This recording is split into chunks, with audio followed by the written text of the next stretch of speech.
नमस्ते बच्चों, आप सभी का स्वागत है। आज हम पाठ 15 ध्वनि ये नया पाठ शुरू करने जा रहे हैं। इस पाठ में हम पढ़ेंगे ध्वनि का निर्माण कैसे होता है। हमने पहले पढ़ चुके हैं बच्चों पिछले साल कि वस्तुओं के कंपन से ध्वनि का निर्माण होता है। जैसे कोई ग्लास होता है या कटोरी पर चम्मच से आप प्रहार करते हो तब जो है कंपन के कारण ध्वनि का निर्माण होता है। अब जो है ध्वनि का निर्माण स्वरित्र द्वारा कैसे होता है इसे हम पढ़ेंगे, आकृति द्वारा देखते हैं। यहाँ पर देखिए बच्चों, चित्र दिखाई दे रहा है स्वरित्र, जिसको द्विभुज कहते हैं। मतलब इसकी दो भुजाएं हैं, दिख रही है भुजाएं, दो भुजाएं हैं, आधार है, इसको बोलते हैं स्वरित्र कहते हैं या ट्यूनिंग फोर्क कहते हैं। एक आधार दो भुजा वाला धातु से बना यह स्वरित्र द्विभुज है। अब यहाँ पर स्वरित्र से किस तरह से ध्वनि का निर्माण होता है ये हम देखेंगे। यहाँ पर देखिए आकृति जो दिखाई दे रही है इसमें स्वरित्र दिखाया है, स्वरित्र द्विभुज स्थिर दिखाया गया है। ये स्वरित्र द्विभुज के आसपास की हवा की स्थिति दर्शाने के लिए ऊर्ध्वाधर रेखाओं का उपयोग किया गया है। यहाँ लाइन लाइन दिख रही है, ये ऊर्ध्वाधर रेखाएं क्या दिखाई दे रही है, हवा की स्थिति दिखाई दे रही है। यहाँ पर ये ऊर्ध्वाधर रेखाओं के बीच जो अंतर है वो एकदम समान है, दूरी एकदम समान दिख रही है। इसका अर्थ क्या है कि हवा में जो गैसें हैं, गैसों के अणु हैं, एक दूसरे से लगभग समान अंतर पर है। इसलिए इस कारण हवा का औसतन दाब ए, बी और सी इन तीनों स्थानों पर क्या है, समान है। ए, बी और सी दिखाई दे रहा है। यहाँ पर हवा के जो गैसों के अणु हैं इनके बीच अंतर एकदम समान है, इसलिए ए, बी, सी तीनों स्थानों पर जो हवा का औसतन दाब है बिल्कुल समान है। अब आधार की सहायता से, कोई आधार ले लिया कठोर, इस आधार की सहायता से स्वरित्र द्विभुज द्वारा कठोर रबड़ के टुकड़े पर आघात करने पर, स्वरित्र की जो भुजा है इसको कठोर रबड़ के टुकड़े पर आघात करते हैं तो भुजाएं कंपित होती है, अंदर बाहर होती हैं। अर्थात इसके आगे पीछे की जो आवर्ती हलचल शुरू होती है, इस हलचल के कारण क्या होता है अब देखेंगे। आकृति ब में देखिए, कंपित होते समय स्वरित्र की भुजाएं एक दूसरे से दूर जाने पर क्या होता है, पहले बाहर जाएंगी फिर अंदर जाएंगी। स्वरित्र की भुजाएं दिख रही हैं, आकृति ब में देखिए, भुजाएं एक दूसरे से दूर गई तो भुजाओं की जो संपर्क वाली बाहरी हवा है उसके पास की जो ये बाहरी हवा दिख रही है ये संपीड़ित होती है। संपीड़ित मतलब पास पास आना और विरलन मतलब दूर दूर जाना। तो ये पास की हवा जो है इस पर दाब पड़ा तो वहाँ की हवा का दाब बढ़ जाता है और हवा संपीड़ित हो जाती है। यहाँ हवा का जो भाग ए है इसके स्थान पर उच्च दाब का निर्माण हुआ है। उच्च दाब और उच्च घनत्व के भाग को क्या बोलते हैं, संपीड़न कहते हैं। उच्च दाब और उच्च घनत्व के भाग को संपीड़न कहते हैं। कंपन की अगली स्थिति में स्वरित्र द्विभुज की भुजाएं एक दूसरे के नजदीक आ जाती हैं। ये देखिए अंदर की तरफ आ गया, ये भुजाएं दूर दूर है और यहाँ स्वरित्र की भुजाएं अंदर की तरफ नजदीक आ जाती हैं। तो ये क आकृति में देखेंगे, भुजाओं के संपर्क वाली हवा, अब ये भुजाओं के संपर्क वाली हवा क्या हो जाती है, विरल हो जाती है। हवा की विशेषता क्या है, जितनी उसे जगह मिलती है उसमें वो फैलती है। तो संपर्क वाली हवा विरल हो गई है, दूर दूर हो गई है। भाग ए में हवा का दाब कम हो जाता है। कम दाब और कम घनत्व के इस भाग को क्या बोलते हैं, विरलन कहते हैं। परंतु इस समय क्या होता है, पहले की संपीड़न की हवा के अणुओं में, यहाँ पर देखिए, ये अपनी ऊर्जा अगले भाग के अणुओं को देने के कारण ये जो है अपनी ऊर्जा अगले भाग को दे देती है। इसके कारण हवा की संपीड़न स्थिति जो होती है, भुजाओं की ये लगातार आगे पीछे होती रहती हैं। ये तो चित्र में दिखाया है, लेकिन ये जल्दी आगे पीछे होती रहती है। तो इसके कारण, इस आवर्ती हलचल के कारण हवा में संपीड़न, इधर से आगे धक्का लगता है तो इधर संपीड़न निर्मित होता है।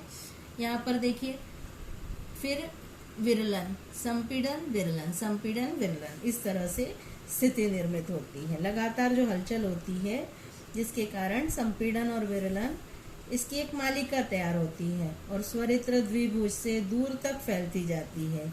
इसे ही ध्वनि तरंग कहते हैं। यह ध्वनि तरंग कान तक आने पर कान का पर्दा कंपित होता है और उसके द्वारा विशिष्ट संदेश मस्तिष्क तक पहुंचते हैं और हमें ध्वनि सुनाई देती है।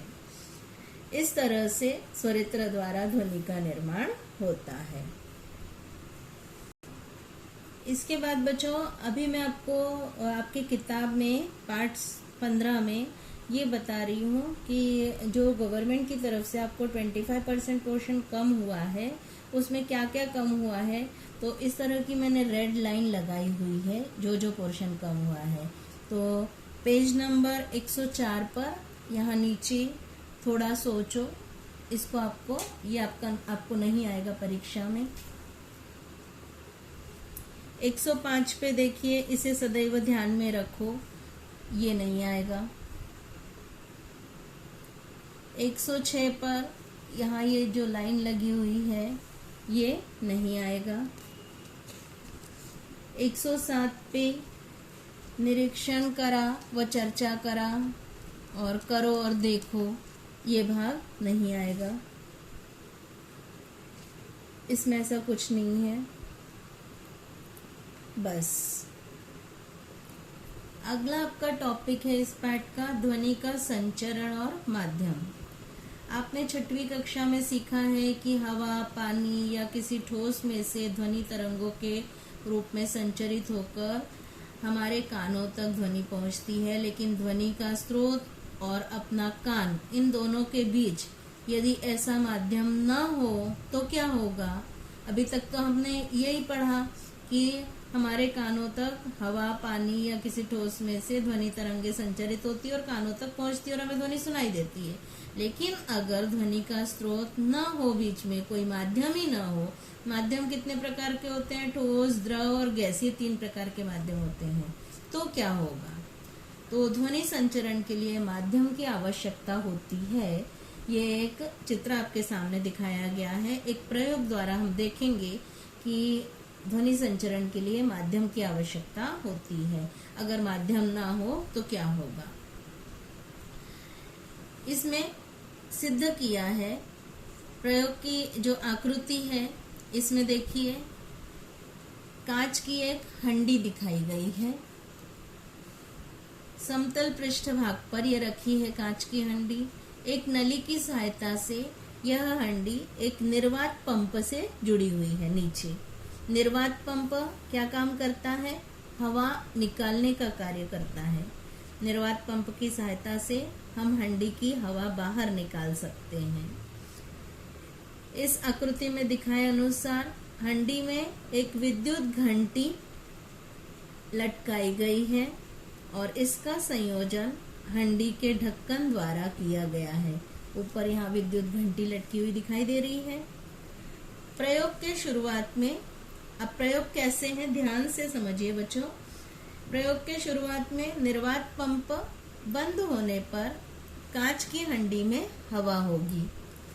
इस समय विद्युत घंटी की कुंजी जैसे ही दबाते हैं, बटन ऑन करते हैं, तो आवाज हंडी के बाहर सुनाई देती है, घंटी की आवाज सुनाई देती है। अब क्या करना है, निर्वात पंप शुरू कर देना है। तो हंडी की हवा की मात्रा धीरे धीरे कम होती चली जाएगी। जैसे जैसे हवा की मात्रा कम होगी इस कांच की हंडी के अंदर, विद्युत घंटी की आवाज की तीव्रता भी कम होती चली जाएगी। निर्वात पंप बहुत समय तक शुरू रखने पर हंडी की हवा बहुत ही कम हो जाएगी। इस समय विद्युत घंटी की ध्वनि अत्यंत धीमी सुनाई देगी। अगर पूरी हवा निकाल दी जाए तब विद्युत घंटी बजते हुए, ये मुंगरी बजते हुए तो दिखाई देगी, लेकिन आवाज सुनाई ही नहीं देगी। इस प्रयोग से ये सिद्ध होता है कि ध्वनि निर्माण के लिए और संचरण के लिए माध्यम की आवश्यकता होती है। यदि हम हंडी की हवा पूर्णतः बाहर निकाल सके तो क्या विद्युत घंटी की ध्वनि सुनाई देगी? नहीं देगी। इसीलिए जो है वो आपकी किताब में एक दिया है, जिसे जो अभी पूछा नहीं जाएगा प्रश्न, कि इसे सदैव ध्यान में रखें कि चंद्रमा पर दो अंतरिक्ष यात्री एक दूसरे से बिल्कुल समीप खड़े होकर बोलते हैं, फिर भी वो एक दूसरे की बातें सुन नहीं सकते हैं, केवल मुंह चलाते हुए दिखते हैं, एक दूसरे की बातें सुनाई नहीं देती हैं, क्योंकि चंद्रमा पर हवा ही नहीं है, कोई माध्यम नहीं है संचरण के लिए। इसलिए दो अंतरिक्ष यात्री जो है, इनके बीच कोई माध्यम न होने पर ध्वनि का संचरण ही नहीं होता। इसलिए अंतरिक्ष यात्री भ्रमण ध्वनि जैसे तंत्र ज्ञान का उपयोग कर एक दूसरे से संवाद करते हैं। भ्रमण ध्वनि के उपयोग में आने वाली विशिष्ट तरंगों को संचरण के लिए किसी माध्यम की आवश्यकता नहीं होती है।